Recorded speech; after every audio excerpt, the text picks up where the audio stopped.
If you will, turn with me to Mark chapter 15.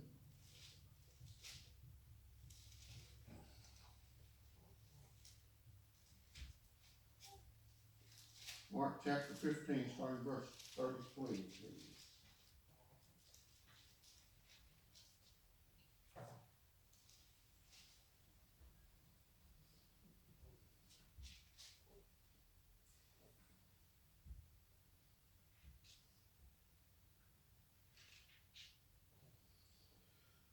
Now when the sixth hour had come, there was darkness over the whole land until the ninth hour.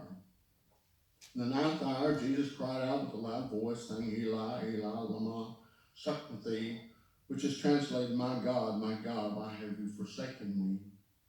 Some of those who stood by, when they heard that, looked, he is calling for Elijah. Then someone ran and filled a sponge full of sour wine, put it on a reed, and offered to him to drink, saying, let him alone, let's see if Elijah will come to take him down. Jesus cried out with a loud voice and breathed his last. Then the veil of the temple was torn in two from top to the bottom. When the centurion who stood opposite him saw that he cried out like this and breathed his last, he said, truly, this man was the Son of God. Now this hardened Roman soldier was accustomed to seeing a crucifixion. That was his detail. Reading it said that they usually was in charge of 100 military soldiers. They were men of war.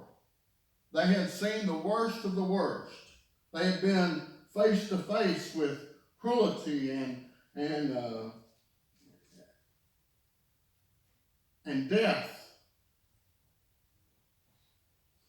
But the death of Jesus on the cross, this event was such a significant reaction to this hardened soldier. It still impacts people today, thousands of years later. So why does the crucifixion stand out in the minds of people more than any other kind of death? Well, first of all, it was his demeanor. Jesus displayed forgiveness and compassion even while he was on the cross. He prayed, Father, forgive them, for they do not know what they do. Amen. He had compassion upon his mother, telling John to take care of her. And then there was the supernatural events that happened. There was darkness over all the land for 3 hours. The temple curtain was torn. The place of holy holies was now accessible. Yeah. The identity of Jesus was really being revealed. The one who they had walked by, they'd seen do miracles, they had heard his teachings. They'd seen him have compassion on those who had not received it from others. They heard his teachings when he spoke with authority, not like the scribes and the Pharisees. He made Scripture come alive. He made the teachings of God be more real. Yeah.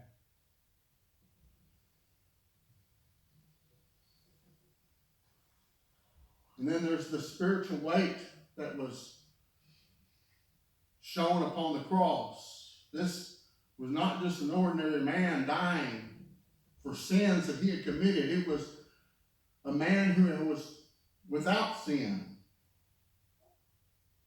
who was dying for us all. It was different than any other crucifixion that had ever happened before or ever would happen after. Yeah. as a believer, it should impact us as much as it did this Roman soldier. Several things that we need to remember as we're looking at this. It should strengthen our faith because this non-believer reacted in such a way. There was something different about Jesus that he saw. Now get this. This Roman soldier was probably one of the ones who just a few hours ago had knelt before him and was mocking him, had put a robe and a thorn of crowns on his head. Yeah.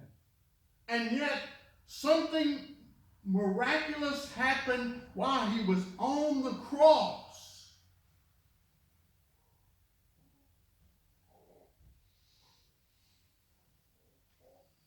It gives us the appreciation of the power of Christ. This soldier recognized that Jesus was different. That gives us hope, y'all. Yeah. Because it doesn't matter what background people have, where they come from, how they look, how they act.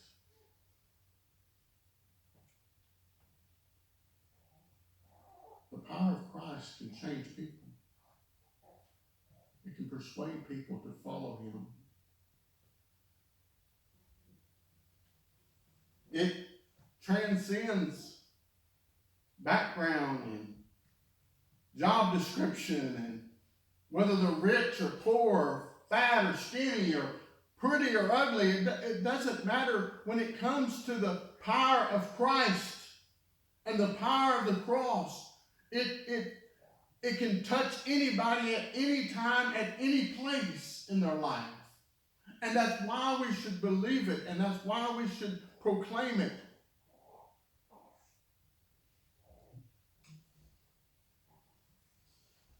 And that's the second thing, it calls us to witness.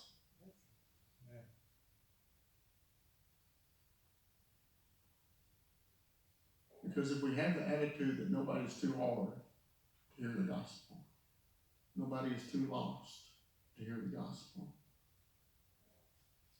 nobody's so sunken in depravity that they don't need to hear the gospel.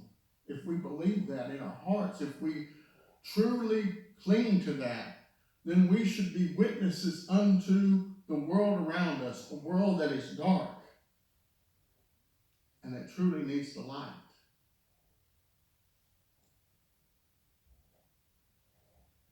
And then it makes us, as we think about this statement of the soldier, think about this.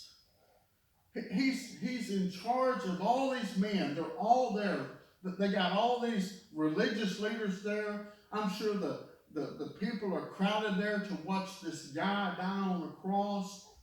And yet, he is so impacted by this that he speaks in an audible voice and said, truly, this was the Son of God.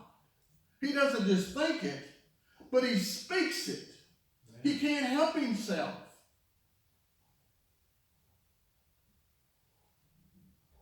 Now that would put his life in danger.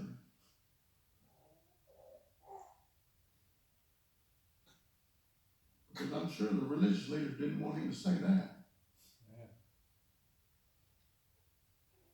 And yet he just blurted out. What about us? Does the name of Christ just blurt out in our life? Can we turn our conversations to Christ? We can talk about everything. We can talk about this restaurant and that restaurant and the weather, and we can talk about a whole lot of different things, but do we ever talk about Christ? It encourages us to evangelize, knowing that there's people out there who are hurting. They're hurting so bad and they don't have anywhere to turn. A lot of people don't have family that, for whatever reason, the family's abandoned them or they've abandoned the family, and they just don't have anybody to turn to. And who knows, when we're standing at the gas pump, that they may be one of those, or in the grocery store, or at the pharmacy, or at the doctor's office. They just need someone, anyone, to listen, to show kindness, to show compassion. And that might open up the door to help somebody in a real way, not just for a moment, but for eternity.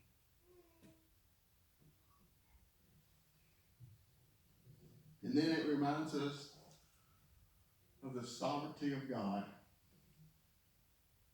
Here was this Roman soldier who was just doing his duty. He just doing something he'd probably done all the time.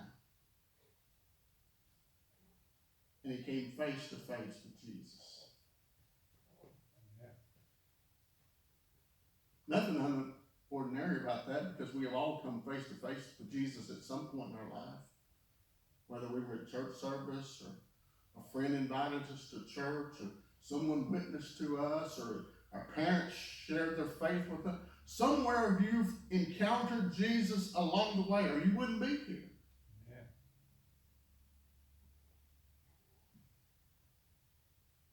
So why won't you let God use you like that? It might be just a kind word. It might be just an invitation to church. It might be just a phone call.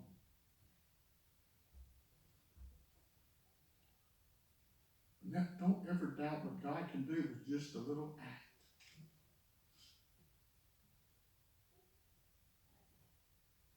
I'm pretty sure,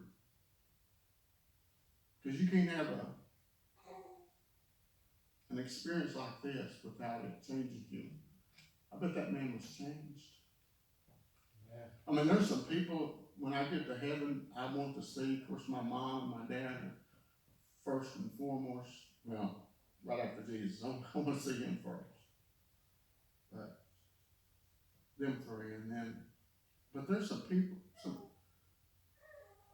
I've met along the way that I want to see and visit with, but boy, I sure want to sit down with this guy.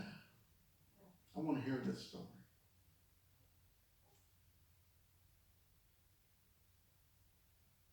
But you know what? There's hundreds of them in this community. Thousands around us that are just like this guy. They just haven't had an opportunity to meet Jesus yet. And the question is, will we bring Jesus to them in our daily life? Will they see something different in us than they see in anybody else? Because Christ can make that happen for you if you just follow him, if you just draw close to him. We're going to have a song of invitation, page